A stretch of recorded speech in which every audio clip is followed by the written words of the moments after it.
MBBS in abroad. Apollo MedSkill 6 years of MBBS program will be completed in 35 lakhs only.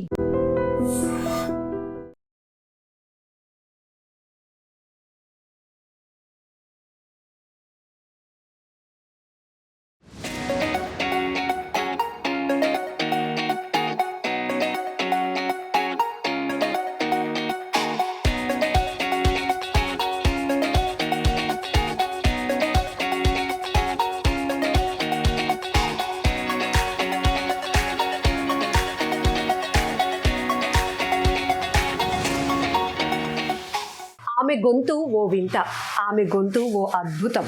ఆమె గొంతులో నిజంగా ఆ దేవుడు అమృతం పోసాడేమో అనిపిస్తూ ఉంటుంది ఆమె గాత్రం వింటే.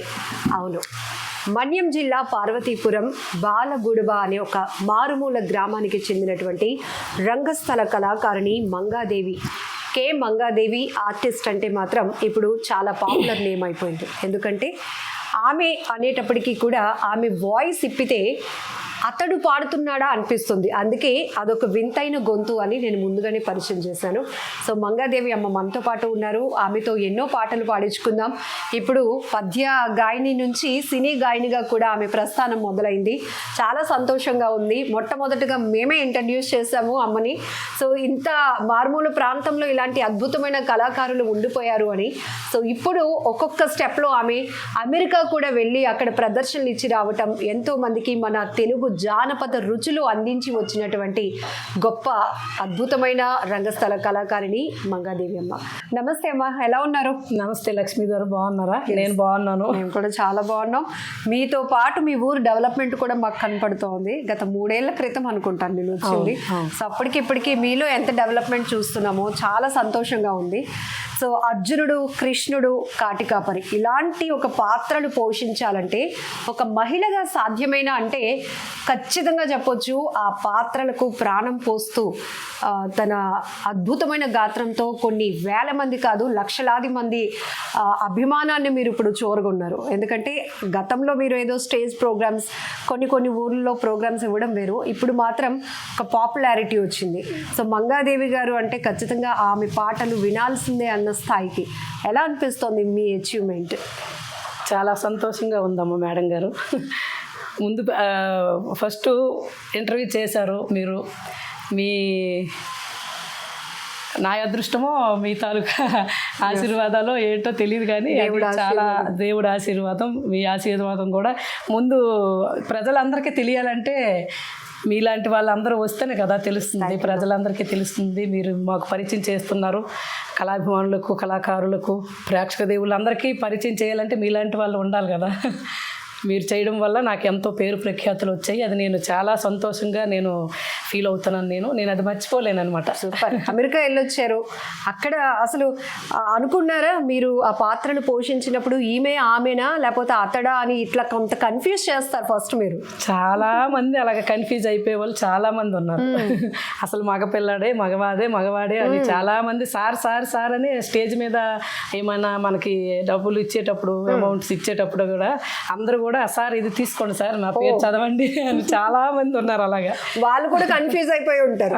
అక్కడేమో పేరు మంగాదేవి అని లేడీ నేమ్ ఉంటుంది, ఈ పాత్రలో ఒదిగిపోయి జీవం పోసినటువంటి ఆమె అతడుగా చూస్తూ ఉంటాం అందరం జనరల్లీ. ఎలా అనిపించింది? లాస్ట్ వరకు ఎవరికి అర్థం మగవాడే అని అనుకునేవాళ్ళు. తర్వాత లేడీయా అని అందరూ. తర్వాత నేను తెల్లవారు చూసేసిన తర్వాత అందరూ అమ్మ మీరు హరిశ్చంద్రుడు వేశారా? అస్సలు తల్లి మరి మీకు అసలు నమస్కారం పెట్టాలి అని అనేసానంటే లేదండి మీరు అలాంటివి చేయొద్దు. ఆ కళామ తల్లి మీకు ఒక గొప్ప వరం ఇచ్చిందని చెప్పాలి. అది నాన్నగారు అందించారు, నాన్నగారు పెట్టినటువంటి విద్య అంటారు మీరు. ఇప్పుడు నేను ఒక విషయం చెప్పాలి.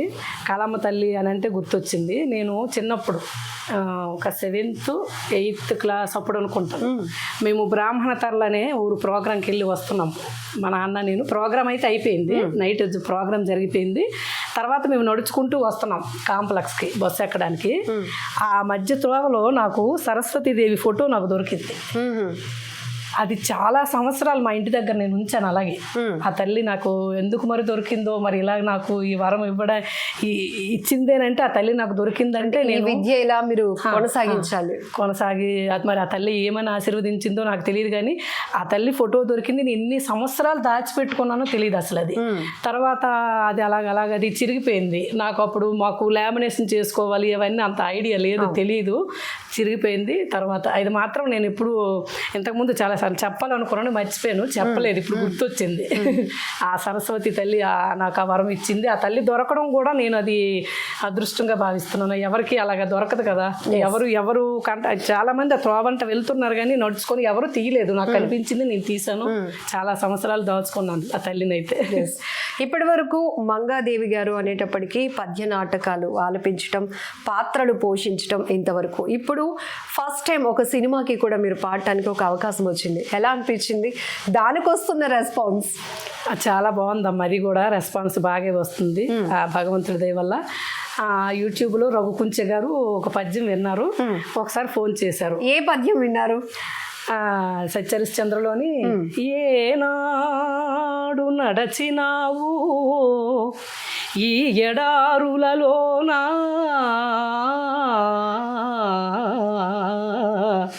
సలలిత ఆరామసీమలనే కానీ. ఆ పద్యం విన్నారమ్మా. ఓకే. ఆయన విని ఫోన్ చేశారు, నా నెంబర్ తెలుసుకుని ఫోన్ చేసి, అమ్మ ఏం వాయిస్ అమ్మ మీది, ఎంత బాగుందో ఆ గొంతు, మీకు తప్పనిసరిగా మీతో ఒక పాట పాడిస్తానని చెప్పారు. ఆ మాట ఆ సార్ నిలబెట్టుకున్నారు. ఆయనకి ఇప్పుడు కూడా నేను రుణపడి ఉంటాను. ఎందుకంటే ఆయన చాలామంది కళాకారులకి, ఇలాంటి సింగర్స్కి చాలా మంచి మంచి అవకాశాలు ఆయన కల్పిస్తున్నారు. ఎక్కడో మారుమూల ఉన్నటువంటి ఇలాంటి కళాకారులందరికీ కూడా ఆయన తీసుకొచ్చి ఏదో ఒక అవకాశం, ఏదో ఒక పాట అవకాశం కల్పిస్తూనే ఉన్నారు. నిజంగా ఆ రకంగా అంతరించిపోతున్న ఈ సంపదను, జానపద సంపదను కూడా ఆయన రక్షిస్తున్నారు అని చెప్పడానికి. ముఖ్యంగా మళ్ళీ ఇంకోటి ఏంటంటే, పౌరాణిక నాటకంలో ఇప్పటి వరకు ఎవరు మరి పాడారో, ఆయన ఛాన్స్ ఇచ్చారో లేదో నాకు తెలియదు, కానీ నాకైతే ఆ ఛాన్స్ వచ్చింది. ఫస్ట్ చాయిస్ వచ్చింది అది పౌరాణిక రంగంలో. ఇప్పుడు ఈ గేదెల రాజు కాకినాడ తాలూకా, అవును, ఆ సినిమా ఫ్యూ లైన్స్. గేదెల రాజు కాకినాడ తాలూకా, అది చూస్తే ఒకటే నిజం, చూడకపోతే 100 అబద్ధాలు. ఆ స్టోరీ అంతా ఆయన రఘుకుంచె గారు అందులో హీరోగా చేశారు. విలన్గా హీరోగా అనుకుంటాను. ఆయన పాత్ర చాలా ఉంది అందులో పాట పాడడం, నాకు అవకాశం రావడం అనేది నిజంగా నా అదృష్టంగా భావిస్తూ రఘుకుంచె గారికి నా హృదయపూర్వక ధన్యవాదాలు, కృతజ్ఞతలు తెలుపుకుంటున్నాను. అందులో పాట ఏంటంటే, ఆ పద్యం విన్నారు కదా అమ్మ, అదే ఆ పద్యంలోనే, ఆ రాగంలోనే ముందు ఒక పద్యం లాగా పాడమ్మా అని చెప్పారు కొన్ని lyrics. Okay. So harmonist Padala Krishna గారు కూడా మనతో పాటు ఉన్నారు ఈ ఇంటర్వ్యూలో. సో మంగాదేవి గారికి సపోర్ట్ గా. నమస్తే కృష్ణ గారు. ఎస్, స్టార్ట్ చేద్దామప్ప. ఇప్పుడు రఘుకుంచె గారు సినిమాలో గేదెల రాజు కాకినాడ తాలూకా అందులో పాడిన సాంగ్ ఇది. ఇచ్చోటనే మా కర్మకాలి ఈ మహానుభావుడు తిరుగుచుండే, ఇచ్చోటనే ఈ కుర్రమూకల కథలు నడుపుచుండే, ఇచ్చోటనే ఆ దండనాయకుని రూపము దర్శనమిచ్చే,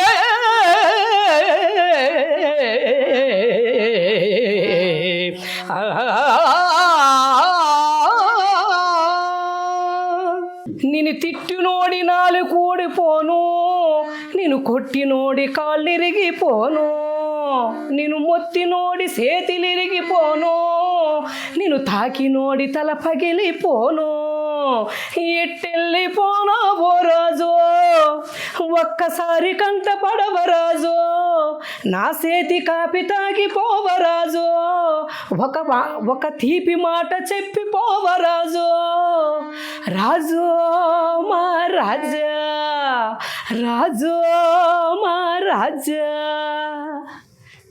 ఎక్సలెంట్, సూపర్. ఇది చాలాసార్లు ప్రాక్టీస్ అయినట్టున్నారు. ఇంకా ఆయన నాకు ఇలా కావాలి అలా కావాలని చెప్పినప్పుడు ఏమనిపించింది? సో ఇప్పటి వరకు పౌరాణికాలు అందించినటువంటి ఆ గొంతు ఒక్కసారిగా మారింది. చాలా చాలా బాగా ఫస్ట్ ఎక్స్పీరియన్స్.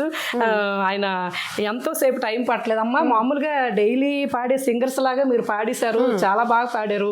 నిత్యం పాడుతుంటారు కదా సింగర్స్, అలాగే పాడేశారు. ఎంత టైం తీసుకోలేదు మీరు అని ఆయన చాలా ఆనందపడిపోయారు అసలు. గ్రేట్. నాకే అనిపించింది అసలు ఏంటి మంగాదేవమ్మ ఇలాంటి పాటలు కూడా మళ్ళీ బాగా స్టార్ట్ చేశారు. సూపర్ కెరియర్ అయితే ఇంకొక మలుపు తిరుగుతోంది అనిపించింది. నేను చెప్పినట్టు ఫస్ట్లో మిమ్మల్ని ఒక రకంగా చూసాం, ఇప్పుడు చాలా డెవలప్మెంట్. మీ ఊర్లో కూడా చాలా డెవలప్మెంట్ కనపడుతుంది నాకు. సో ఒకప్పుడైతే కారు అక్కడెక్కడో పార్క్ చేయాలి, ఇప్పుడు మాత్రం నేరు మీ ఇంటి దగ్గరికి వచ్చేసేలాగా. సో దీనికి సంబంధించి ఈ ఊరు చేంజ్ కానీ మన బ్రతుకులు చేంజ్కి సంబంధించి ఏదైనా జానపద పాట ఉందా? ఈ మధ్యనే అది పాడాను. అది కూడా పాడాలనిపించింది. మా నాన్నగారు వాసుదేవరావు గారు రౌతు వాసుదేవరావు గారు, ఆయనే ఈ పాట రచించారు. డైరెక్టర్ కూడా ఆయనే రచించారు. అమ్మ నీ నోటితో ఒకసారి ఆ పాట వినాలని ఉంది, ఒకసారి పాడవా అంటే ఆయన ఆ లిరిక్స్ అన్ని పంపించారు. చాలా రోజులు కష్టపడి ప్రాక్టీస్ చేశాను.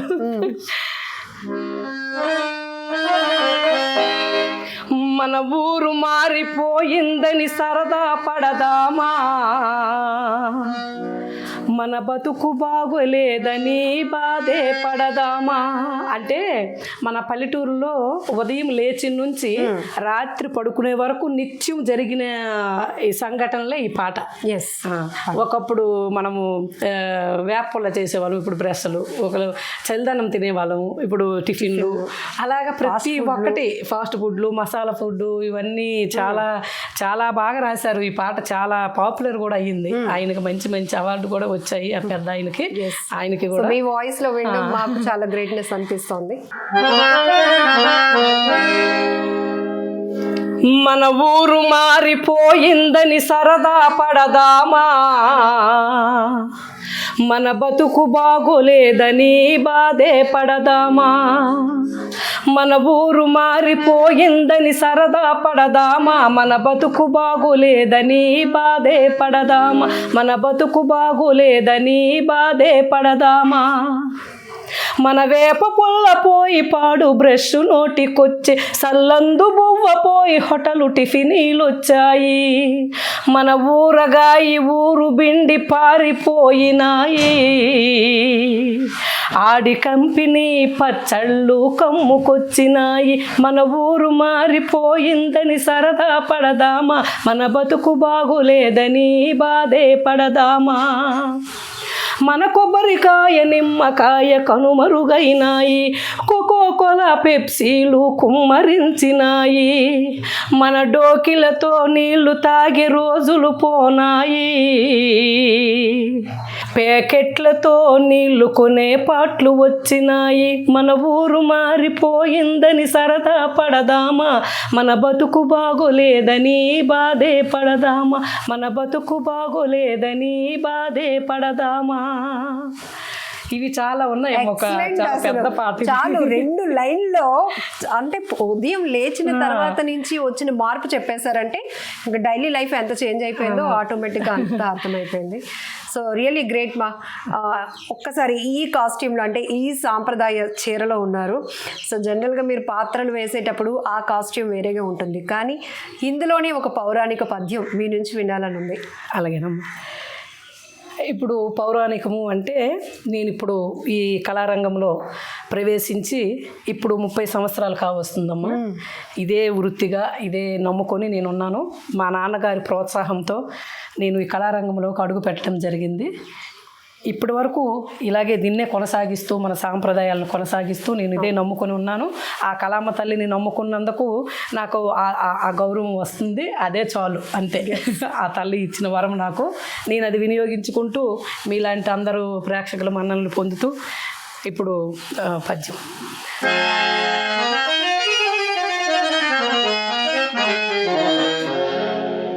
దేవి కష్టములెట్లున్నాను, పుణ్యక్షేత్రమైన వారణాసిని దర్శించితిమి. చూడు ఈ వారణాసి భక్తయోగ పదన్యాసి వారణాసి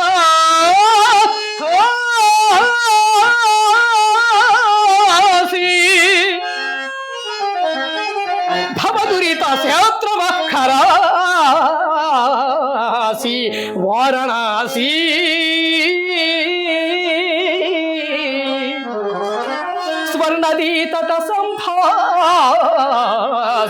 వారణాసి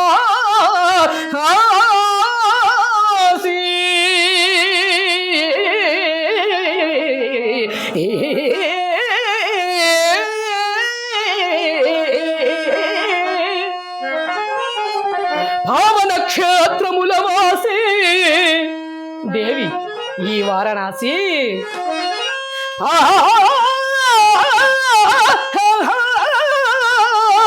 నక్షత్రముల వాసి వారణాసి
ఎక్సలెంట్ అసలు. సో హార్మోనిస్ట్కి మీకు ఒక మంచి కోఆర్డినేషన్ ఉండాలి, టైమింగ్, ఎనర్జీ. అసలు ఆ ఎనర్జీ లెవెల్స్ ఎక్కడి నుంచి వస్తాయో కూడా తెలీదు. సో ఆమెకు మాత్రం ఆ లోపల నాభిలో నుంచి తీస్తున్న వాయిస్ వల్ల చెమటలు పడతాయి. బట్ ఆమె గొంతు విన్న వాళ్ళకి, ఆమెను అలా చూస్తున్న వాళ్ళకి మాత్రం రోమాలు నిక్కపడవలసింది ఆ స్థాయిలో ఉంటుంది. అమ్మా ఒక్కొక్క సందర్భంలో మీరు ఇంకా ఆపేస్తున్నారేమో, అయిపోయిందేమో అనుకుంటాం ఎవరైనా, బట్ అక్కడి నుంచి మళ్ళీ లీడ్ లాగుతారు, అందుకుంటారు. సో ఇలా ఎంత టైమింగ్ వరకు? కొన్ని పద్యాలు అయితే మాత్రం చాలా ఎక్కువ టైం ఉంటాయి కదా. చాలా టైం ఉంటాయి. అంటే గయోపాఖ్యానం, రామాంజనత్వం అవన్నీ ఎక్కువ రాగాలతో కూడుకున్నవి, ఎక్కువసేపు పాడవలసి ఉంటది వాటికి. చాలా పెద్ద. మీ నాన్నగారితో పాటు మీరు చిన్నప్పటి నుంచి కూడా మీ నాన్నగారు వెనుకతల మీరు ఫాలో అయ్యారు, నేర్చుకున్నారు. ఈ విద్య ఈ స్థాయికి కూడా కొనసాగించడానికి మీ వారు కూడా చాలా సపోర్ట్ చేశారని మీరు ఎప్పుడూ చెప్తూ ఉంటారు. సో ఏ ఏజ్లో అసలు మీ గొంతు నుంచి పద్యాలు పలకడం మొదలయ్యాయి? నేను 7th క్లాస్ నుంచి నేర్చుకున్నాను. నాన్నగారు నేర్పించారు. అలా అలా పాడుతూ ఉండటంతో నా వాయిస్ అలా మారింది. ఫస్ట్ అలాగా స్టార్టింగ్లోనైతే నేను 6-6:30 పాడేదాన్ని. అలాగా కళామ తల్లి దయ వల్ల, ఆవిడిచ్చిన ఇది వల్ల అలాగా లేడీస్కి ఎవరికి 4-4:30 అంటే ఎవరు పాడరు. మ్యాక్సిమం అందరూ 6-6:30 ఆ శృతుల్లోనే పాడుతుంటారు. నాకైతే మాత్రం నేను 4:30 మ్యాక్సిమం 5 ఇలాగే పాడుతుంటాను. ఆ వాయిస్ ఆస్తులు తల్లిదండ్రులు ఇచ్చినా కూడా కొన్నాళ్ళ వరకు వాళ్ళ కోసం మనం చెప్తాం. కానీ మీరు ఈ కళామ తల్లిని నమ్ముకొని మీ కార్యక్రమాలు కొనసాగిస్తూనే ఇంకా డెవలప్మెంట్. సో ప్రతి క్షణం మీ నాన్నగారు మీకు అలా మైండ్లో కదలాడుతూనే ఉంటారా? ప్రతిసారి నాన్నగారు గుర్తొస్తూనే ఉంటారు. ఆయన నేను ఎక్కడికి వెళ్ళినా, ఏ ప్రోగ్రామ్కి వెళ్ళినా ఆయన మనసులో ఆయనకి మొక్కుకునే నేను ప్రేయర్ చేయడం కానీ, నా మేకప్ చేసుకోవడం కానీ, ఆయన తలుచుకోకుండా అసలు నేనేం చేయను. అసలు అంత నాన్న అంటే నాకు అంత ఇష్టము. నేనంటే కూడా నాన్నకంటే చాలా ఇష్టం. నా కొడుకు నా కూతుర్ని నేను కొడుకులాగే చూడాలి. అమ్మ నువ్వే నాకు కొడుకువి. నాకు మా నాన్న ఏ ఆస్తి ఇవ్వకపోయినా, నిజంగా మేము పేదవాళ్ళం, బాగా పేదవాళ్ళం. మా నాన్న వ్యవసాయమే, మా నాన్న మా కుటుంబం మొత్తం వ్యవసాయము చేసుకొని కూలి పని చేసుకొని బ్రతికేవాళ్ళు. ఏ ఆస్తి ఇవ్వకపోయినా నాకు మా నాన్న ఇది ఇచ్చిన పెద్ద ఆస్తి ఇది. నాకు మా నాన్న నేర్పించి ఉండకపోతే ఇప్పుడు నేను నా ఫ్యామిలీ అంతా దీని మీదే నేను పోషించగలుగుతున్నాను. అందరికీ కూడా నేను దీనివల్లే ఏది చేయాలన్నా ఇదే, నాకు ఇంకొక ఇది లేదు. ఈ కళామ తల్లి వృత్తిగా నేను. కానీ మిమ్మల్ని చూస్తే మనసు నిండా ఒక సంతోషం ఉప్పొంగిపోతుంటుంది. ఎందుకంటే ఈ వయసులో కూడా ఆల్రెడీ మీరు ఈ కెరియర్ స్టార్ట్ చేసి 30 years అవుతుందంటే ఇప్పటికీ కూడా మీరు అదే గాత్రాన్ని కొనసాగిస్తూ, అదే ఎనర్జీ లెవెల్స్, ఇద్దరి మధ్య కోఆర్డినేషన్, ఇన్ని ప్రదర్శనలు ఇచ్చినప్పటికీ కూడా మళ్ళీ ఒక ప్రాక్టీస్, ఇదంతా ఒక డిసిప్లిన్. ప్రతి ఒక్కరికి జీవితంలో ఎంత ముందుకు వెళ్ళాలన్నా ఒక క్రమశిక్షణ చాలా అవసరం. సో మొట్టమొదటిగా మీ నాన్నగారు ఈ విద్య మీకు అందించినప్పుడు ఇది ఇంకా తరతరాలుగా కొనసాగించాలన్నా కూడా ఒక మాట ఏదో ఒకటి చెప్తూ ఉంటారు, వాల్యుబుల్. ఏం చెప్పేవారు మీకు? అలానే ఇంకా మీ వాయిస్ కూడా మగవారి పాత్రలకు తగ్గట్టుగా ఉంటుంది కాబట్టి నువ్వు ఈ పాత్రలు కూడా ఎంచక్కగా వేయగలుగుతావు, దానికి న్యాయం చేయగలుగుతావు. ఈ జడ్జిమెంట్ ఫస్ట్ ఎవరు ఇచ్చారు మీకు? నాకు ఈ జడ్జిమెంట్ మా నాన్నే ఇచ్చారు. మా అమ్మాయికి మగ పాత్రలు అయితేనే నేర్పిస్తాను. ఓకే అమ్మ నేను మగాడిలాగే చూడాలి, నువ్వు నా పేరు నిలబెట్టాలి, నువ్వు కరెక్ట్గా ఉండాలి, ఒక పద్ధతిగా ఉండాలి, 10 మందిలో మనకు పేరు రావాలి. నాకు చిన్నప్పటి నుంచి అన్ని ఇలాంటి విషయాలే మా నాన్న చెప్పేవాళ్ళు. ఎవరు కూడా మనకు వేలెత్తు చూపించకూడదు. నువ్వు ఈ పాత్ర ఎలాగైతే వేసావో నువ్వు జీవితంలో కూడా ఇలాగే ఉండాలి. ఇప్పుడు సత్యహరిశ్చంద్రుడు అబద్ధం ఆడకూడదనే కదా భార్య పుత్రుల్ని అమ్ముకొని కాటికాబరిగా మారిపోయి తనకు తాను అమ్ముడుపోయి రాజ్యాన్ని వదిలి ఒక్క మాట కోసమే కదా ఆయన ఇన్ని కష్టాలు పడి ఇది చేశారు. అందుకు నువ్వు ఈ పాత్ర వేస్తున్నావు అంటే నువ్వు అలాగే ఉండాలి, ఒక కరెక్ట్గా ఉండాలి మనిషి అన్న తర్వాత. నేను చాలా చాలా మంచి విషయాలు మా నాన్న చెప్పేవాళ్ళు. నేను అలాగే ఏదో నాకు తెలిసినంత వరకు నేను కొంచెం అలా పాటిస్తూ ఇప్పుడు వస్తున్నాను. నేను మీరు కొంచెం చాలా విలేజ్లో ఉన్నారు కదా, అప్పట్లో అనేవారు ఆ మంగదేవి ఏంటో ఆ మగ పాత్రలు వేస్తుంది అన్నీ అలాగా అట్లా అనేవారా, లేకపోతే ఎంకరేజ్ చేసేవాళ్ళ? ఫస్ట్ మా ఊర్లో మాకు కావాల్సిన వాళ్ళు కూడా దగ్గర కూడా ఎప్పుడు మంగని తిప్పుతూనే ఉంటావు నువ్వు, ఏటి చదువు మానేసి ఏటి పద్యాలు ఏటి, ప్రోగ్రాంలు ఏటి, డ్రామాలు ఏటి అని మా దగ్గర టైం కూడా ఉండదు. ఏ టైం అప్పుడు వస్తారో, ఎక్కడ హార్మోనిస్ట్ ఎక్కడ వాయిస్తే అక్కడికి తీసుకొని వెళ్ళిపోవడమే. మా నాన్న నన్ను పాటించాలి, అమ్మాయి బాగోవాలి, ఆ అమ్మాయికి అన్ని నేర్పించాలి అని మా నాన్న తపన. ఎక్కడ ఏ ఊర్లో ప్రోగ్రామ్ ఎక్కడ హార్మోనిస్ట్ ఉన్నారు వాయిస్తారంటే నన్ను అక్కడ తీసుకొని వెళ్ళిపోవడమే. ఇంకా పెద్ద పెద్ద వాళ్ళతో ప్రోగ్రామ్స్ చాలా దగ్గరలో అయ్యేవి. ఏ ఊర్లో పెద్ద ప్రోగ్రామ్స్, పెద్ద ఆర్టిస్టులు అంటే గూడూరు సావిత్రమ్మ గారు అంటే చాలా పెద్ద పేరమ్మ, ఎడ్ల గోపాలరావు గారు పద్మశ్రీ మొన్న వచ్చింది కదా ఆయనకి, ఆయన కానీ ఇలాంటి పెద్ద పెద్ద కాంబినేషన్తో నాటకాలు జరిగేటప్పుడు ఆ నాటకాలు చూపించాలి, నీకు నువ్వు అన్నీ నేర్చుకోవాలి, వాళ్ళు ఎలా పాడుతున్నారు, వాళ్ళు ఎలాగ యాక్ట్ చేస్తున్నారు అన్నీ నువ్వు నేర్చుకోవాలని. ఎంత దూరమైనా మాకు ఎంత కష్టమైనా మేము చాలా ఇబ్బందులు ఉండేనప్పుడు కూడా మా నాన్న ఇంకొకరి దగ్గర డబ్బులు ఛార్జీలకు తీసుకొని మరీ నన్ను తీసుకెళ్ళిపోయి చూపించేవాళ్ళ నాన్న. నా కోసం అంత కష్టపడేవాళ్ళ నాన్న. అయితే నార్మల్గా ఉన్నప్పుడు మంగాదేవి గారు ఒక మహిళ, ఒక గృహిణి, భర్తకి ఏ విషయంలో కావచ్చు, కుటుంబాన్ని రన్ చేసే విషయంలో, అన్ని విషయంలో ఆమె పాత్ర ఒక మహిళగా. కానీ ఎప్పుడైతే మేకప్ పడుతుందో అప్పుడు మాత్రం ఆమె అతడుగా మారిపోద్ది. అదే మీ స్పెషాలిటీ. సో అమెరికా వెళ్ళినప్పుడు అక్కడ వాళ్ళు స్టన్ అయిపోయారా అసలు? ముందుగా నాకు అమెరికా అవకాశం రావడం అనేది నిజంగా అది నా అదృష్టంగా భావిస్తున్నాను. నాకు ఈ అవకాశం కల్పించినటువంటి వాళ్ళు మాత రికార్డింగ్ కంపెనీ వాళ్ళు ఉన్నారు కదండి, నాగభూషణ్ రావు గారు, మూర్తి గారు. నా పేరు సజెషన్ చేసింది ఎడ్ల గోపాలరావు గారు, అమ్మాయిని పెడితే బాగుంటుందని ఆయన.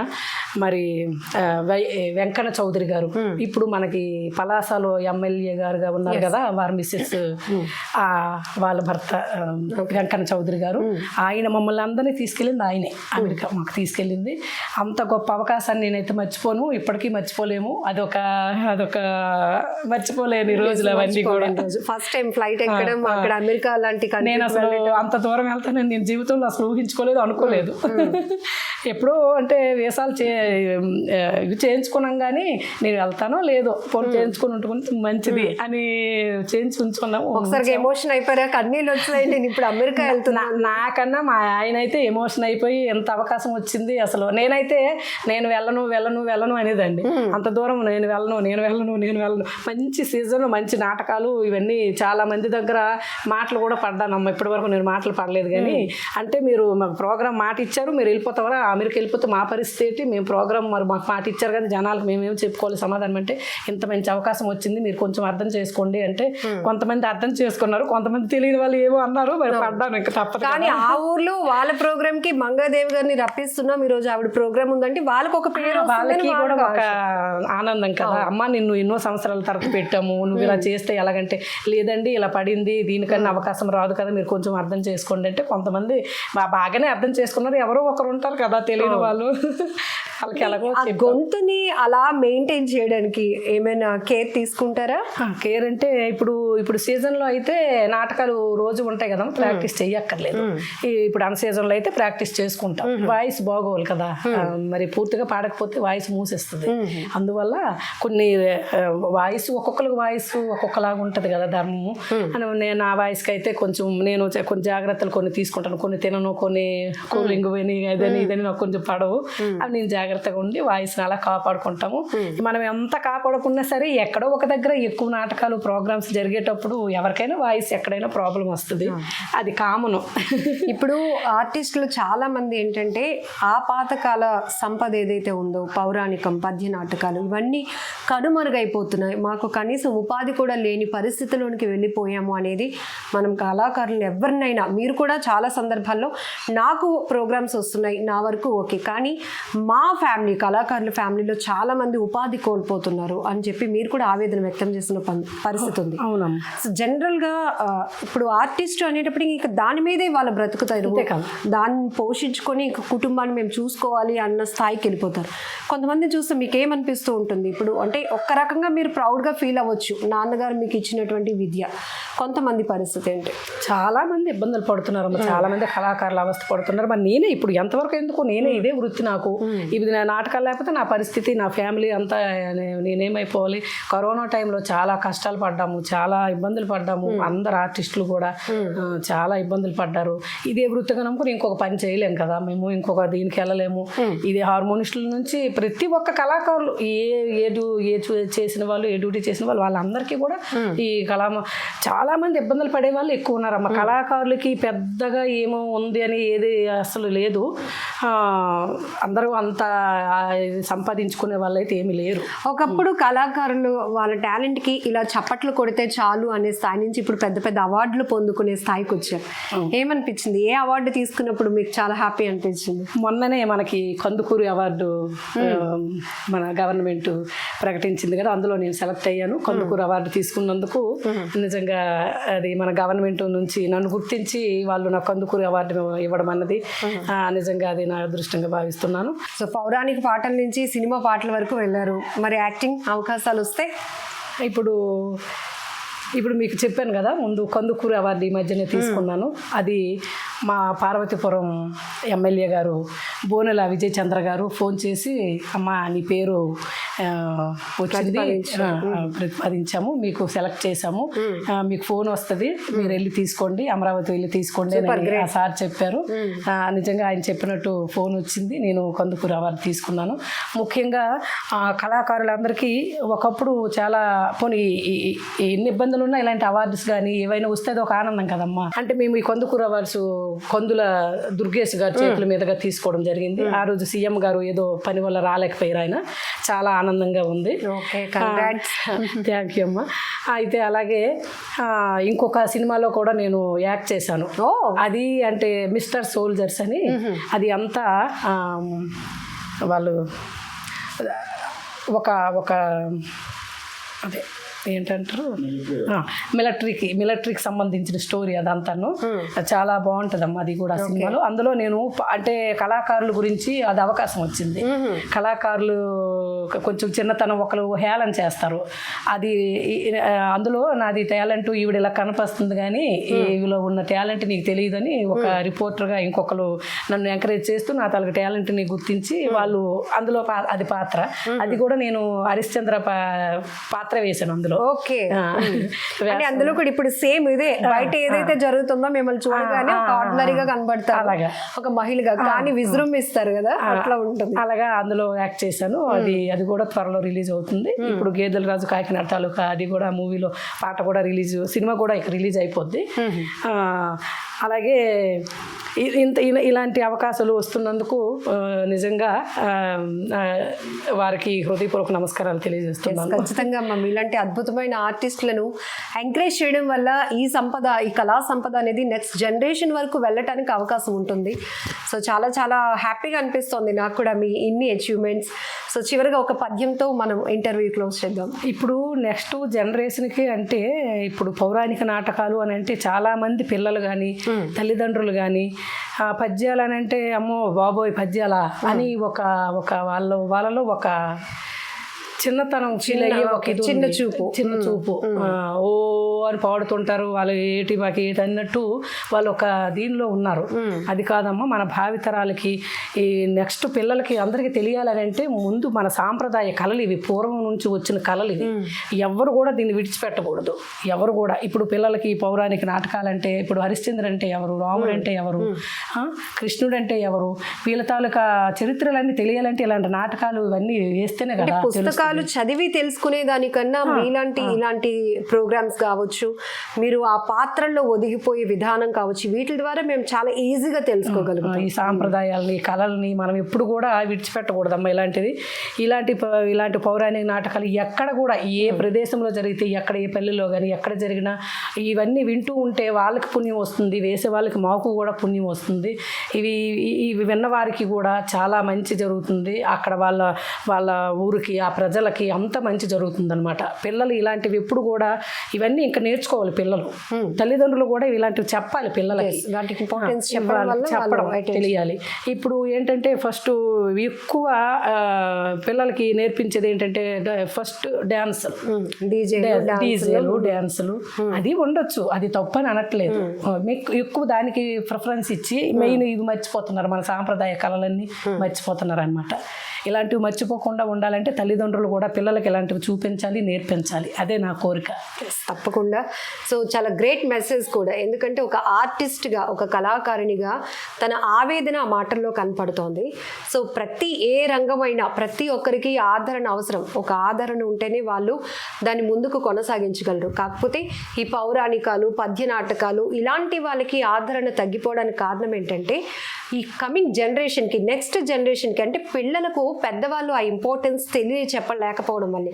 ఒకప్పుడు మనం అమ్మమ్మ తాతయ్య ఈ ఊర్లు వెళ్ళినప్పుడు కానీ, పండగ సందర్భంగా మనం ఊర్లు వెళ్ళినప్పుడు కరెక్ట్గా అనౌన్స్మెంట్ సాయంత్రం 6 గంటలకు పలానా కార్యక్రమం ఇక్కడ ప్రదర్శించబడుతుంది అనేటప్పటికీ అది ఏంటి, అక్కడ వాళ్ళు ఏం చేస్తారని చూడటానికి కూడా పరుగులు పెట్టి చాలా దగ్గరకు వచ్చామ్మా. ఇప్పుడు ఏంటి మీరు వేస్తారు, ఇక్కడ ఏంటి జరుగుతుంది అని అంటారు. సత్యహరిశ్చంద్ర నాటకం అని అంటే సత్యహరిశ్చంద్ర అంటే ఏంటి అలా అడిగినప్పుడు చాలా బాధగా అనిపిస్తుంది, చాలా బాధ అనిపిస్తుంది. ఇవన్నీ ఎప్పటికి మారుతుందా, ఎప్పటికి ప్రజలు ఇంకా మార్పు వస్తుంది, మళ్ళీ పూర్వం రోజులు వస్తాయి అంటే కొంచెము మాలో కూడా కొన్ని లోపాలు ఉన్నాయండి అమ్మ. ఎందుకంటే మేము కూడా కొన్ని ఇప్పుడు ఈ జనరేషన్కి ఎలా ఉండాలో అలా చెయ్యాలి. మేము కూడా కొన్ని మార్పులు చేసుకోవాలి, మార్పులు చేర్పులు. ఇప్పుడు ఈ సినిమా పాటలు పాడడం వల్ల కూడా మీరు నేపథ్యం ఏంటి అనేది కూడా తెలియటానికి ఒక అవకాశం ఉంటుంది. అంటే ఇప్పుడు ఏ ఆర్టిస్టు పౌరాణికం నుంచి వచ్చారు, పద్యాలు కూడా పాడతారు అని తెలియటానికి. సో అట్లా మీరేమంటారంటే పాత తరహాగా ఉండిపోకుండా జనరేషన్ తగ్గట్టు మార్పు, అంటే జనరేషన్కి అంటే తగ్గట్టు అంటే మేము కొంచెం ఎక్కువ పాడవలసిన దగ్గర తక్కువ పాడవలసిన దగ్గర ఎక్కువ పాడడం, ఎక్కువ పాడవలసిన దగ్గర తక్కువ పాడడం, ఇలాంటివి కొన్ని ఉన్నాయి అమ్మా. మా కళాకారులకు సంబంధించి కొన్ని విషయాలు ఉన్నాయి. కొంతమంది చెప్తే పాటించరు, కొంతమంది పాటిస్తారు. ఇవి ఇవి మేము చేసుకున్న ఇదే కొంత మెయిన్. ఒకటమ్మా ఇంకొకటి నేను మర్చిపోయాను, చాలా బాధాకరమైన విషయం ఏంటంటే చింతామణి నాటకం అది పూర్తిగా నిషేధించేసి. ఎందుకు అసలు? ఒకప్పుడు చింతామణి నాటకం అంటే చాలా ఫేమస్, అది చాలా మంచి మెసేజ్ ఉన్న ఇది. వేశ్యల బారిన పడి మీరు భార్యల్ని విస్మరించి ఎన్నో ఇబ్బందులు పడుతున్నారని ఒక మంచి మెసేజ్ ఉన్న నాటకం అన్నది. 100 సంవత్సరాలుగా అది దాన్ని ఒక వల్గారిటీ వైపు వెళ్ళిపోవడం వల్ల పూర్తిగా నాటక రంగమే అంటే దాని మీద డిపెండ్ అయిన ఆర్టిస్టులు చాలా మంది ఉన్నారు. ఆ చింతామణి నాటకంలో చాలా మంది డిపెండ్ అయ్యి చాలా మంది ఉన్నారు, వేలల్లో ఉన్నారు, వందల్లో కాదు. అలాంటిది చాలా మంది కళాకారులు ఇప్పటికీ ఇబ్బందులు పడుతూనే ఉన్నారు. ఆ కాళ్ళకూరి నారాయణరావు గారు 100 ఏళ్ళ చరిత్ర కలిగినటువంటిది అది. అయితే అది కూడా మేము కళాకారులు కొన్ని విషయాలు అవి కూడా మేము కూడా తగ్గించుకొని వాళ్ళు పోనీ పలానా విషయం మీరు ఇలాగ చేయకూడదు, పలానా ఇలాగ చేయండి, ఇలా మీరు మార్పులు చేయండి అని ఒక గవర్నమెంట్ నుంచి సజెషన్ వచ్చి చేసి అది మార్చుకొని ఇలా మీరు ఆడండి అని అంటే అది మేము అది అంగీకరిస్తాం. అలా చేస్తే చాలా మంచిది. అదే నా కోరిక. కళాకారులు అందరూ బాగుండాలని, కళాకారులకి ఇలాగైనా చేస్తే కొంత వాళ్ళకి వాళ్ళ బ్రతుకులు నిలబెట్టిన వాళ్ళు అవుతారని నేను మనస్ఫూర్తిగా కోరుకుంటున్నాను. తప్పకుండా మీ మాటలు అందరూ స్వీకరిస్తారు ఖచ్చితంగా. ఎందుకంటే మీ గొంతులో ముందంతా ఒక అద్భుతం మేము విన్నాం, ఈ తర్వాత ఇప్పుడు ఆవేదన వింటున్నాం. ఇదంతా అందరికీ ఖచ్చితంగా కనెక్ట్ అవుతూ ఉంటుంది. చివరిగా ఒక పద్యం.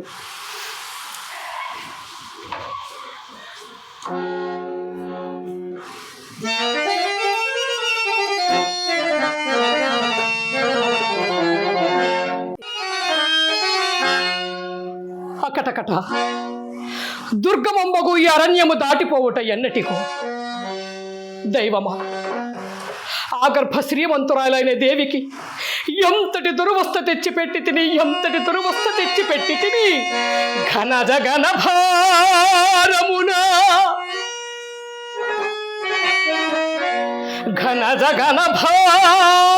భారమున లేత కౌని గునియా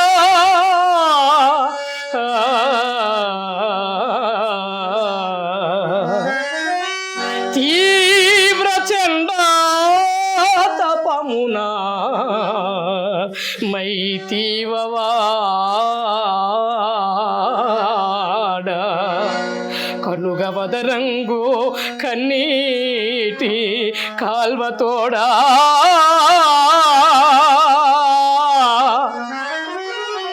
నడువలేక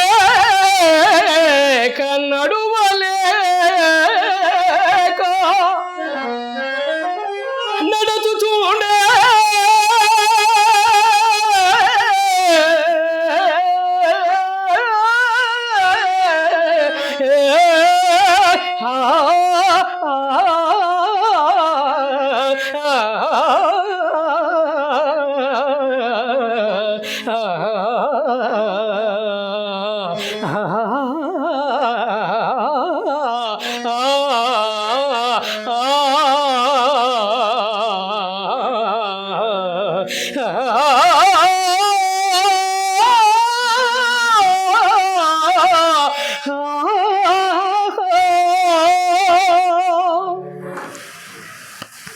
అలా కన్నీళ్ళు తెప్పించేశారు ఆఖరికి.